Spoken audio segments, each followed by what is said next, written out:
To the honorable members of the Board of Regents, Chancellor Hurley, President Richards, Dean Cohen, to the distinguished faculty and staff of the Texas College of Osteopathic Medicine, particularly to the members of the class of 1993 and your families, to all of you, ladies and gentlemen, I'm particularly honored and pleased by what has been bestowed upon me today. Some members of my family are here. I still have a daughter in Texas and 2 grandchildren, and my wife is here, and I'm delighted that they're able to share this with me today.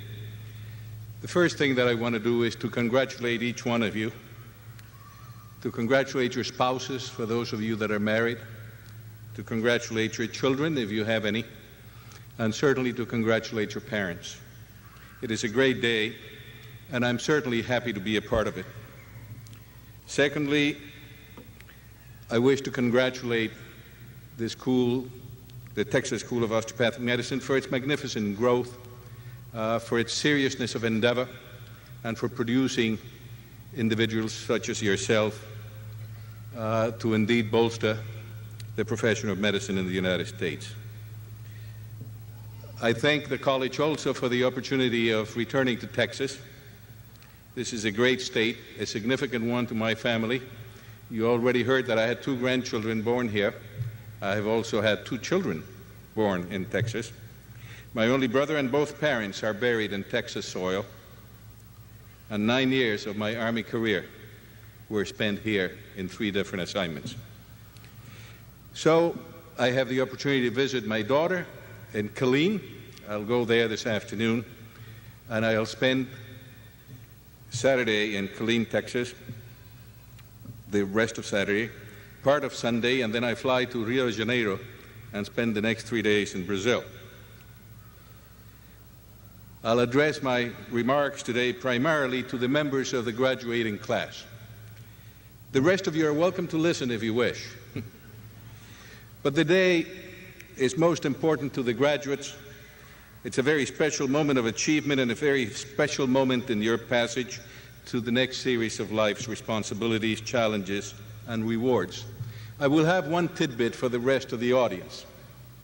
I have a description of some class members next that may be of interest to the audience at large. The class already knows about all of these, so it's really not for them, it's for the rest of you. You know, I hail from Washington, D.C., as you heard, at least as of now. And it's a town that likes words, and they pick on words, and they continue them for a significant length of time. And one that's getting a lot of use lately is the word diversity. I looked at your class in that context, and you're indeed diverse. As you good people look at the class down here, you will realize there's 65 men and 25 women in this class. After we finish your graduation ceremony, I will again assume another role and will commission a very large number of graduates into the United States Army, and I understand 1 Air Force. There is a banking executive among you, and there are 2 sisters, 20 years apart, from a medical family that were career school teachers before pursuing medicine. And another individual in your class has been a policeman, a tugboat deckhand, and an Air Force pilot, all in one. And one of 4 brothers that are or will be graduates of this school also finishes with your class today. And ladies and gentlemen, love endures. Despite the vicissitudes associated with the studies, there are also 3 married couples in this class that are graduating together. So, with that little vignette about this class, and to give you a feeling for the intrinsic and diverse humanity of this group, let me now share some thoughts with the class proper. This is a moment for introspective thought, thanksgiving for your achievements, and evaluation of your expectations. It is my strong belief that those of us who have been blessed with some degree of success in our chosen course have a personal commitment to share some of the lessons that we have learned along the way. And this in the hope that some of the hard lessons for us will perhaps be less difficult for you. So it is that I wish to share with you some reflections on a career in medicine upon which you are now about to enter. My own career has been a many-faceted one. In the early years, particularly when I had to combine the demands of medicine with the requirements of the military.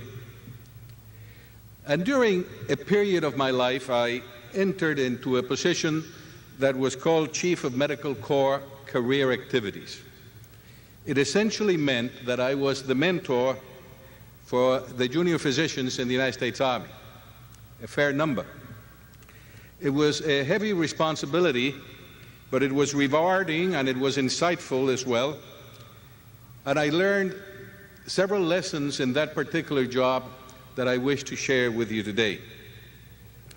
Part of the responsibility was to speak with all of our physicians and to gain from them what their aspirations might be and to work with them in laying out a career pattern to realize their goals. I was impressed at that time by the lack, and I mean the lack of philosophical guidance that physicians in general received in terms of their careers.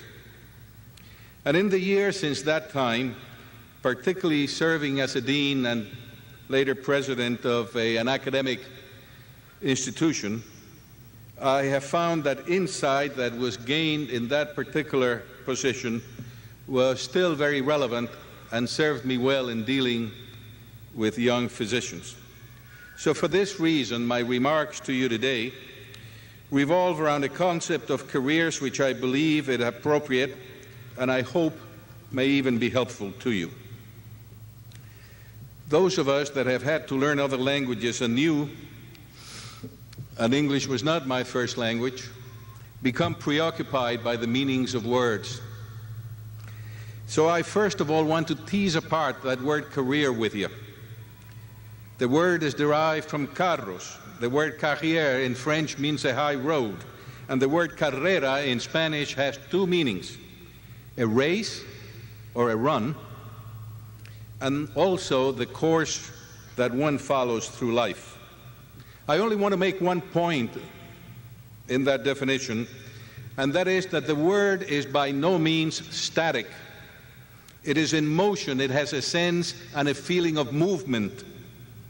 Differentiate that, if you will, from a word that Dr. Rogers used, the word vocation. That word, with its philosophical context, is quite known to you. It is certainly more abstract, but it is less in motion. The fluidity and the feeling of movement that I get from career is different than the sense that I have of vocation. Let me share with you, if I may say, my best-liked definition for the word vocation. It comes from Dr. Felix Martí Ibáñez, who was professor of the history of medicine at New York University and editor of a very fine magazine that no longer exists called MD. He is now deceased. He defined vocation, and I quote, as that occupation and preoccupation to which we voluntarily devote the majority of the waking hours of our life. The important words to me are preoccupation and voluntarily. And I think it is very real and very tangible in medicine that that is indeed vocation. And Dr. Martí Ibáñez's concepts of vocation and career did influence my thinking about such matters. But I want you to see the difference in the two words.